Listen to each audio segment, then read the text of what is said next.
பொண்டாட்டி நல்லா இருந்தா ஆசைப்படுறாங்க, குழந்தையாவும் நல்லா இருக்கணும்னு பேராசைப்படுறாங்க. சரி, அவ்வளவுதான் அவங்களோட டிராவல். பட் எந்த குழந்தையாவும் நல்லா இருக்கணும்னு எந்த ஆண்களும் நினைவதில்லை.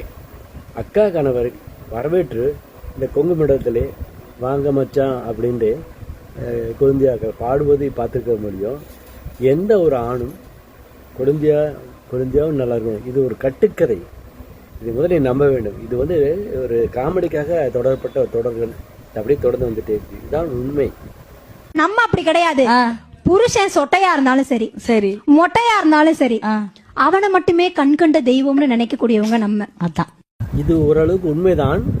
இருந்தாலும் ஒவ்வொருத்தரோட வாழ்க்கையில் ஒரு பரிமாணங்கள், ஒரு மாற்று, அது அந்தந்த வாழ்வுக்கு தகுந்த மாதிரி சில இடங்களில் தடமாறி போவதும் உண்டு. அதுவும் உண்மை. நல்ல ஒரு பெண்களும் இருக்கிறார்கள், குடும்ப பெண்கள் இருக்கிறார்கள், தடமாறி போனவர்கள் இருக்கிறார்கள். இது அவரவர் வாழ்வியல் சூழ்நிலைகள். இதுதான் உண்மை. எல்லாமே இயற்கையின் படைப்புகள், இயற்கையின் திருவிழா சந்தித்தே தீர வேண்டும்.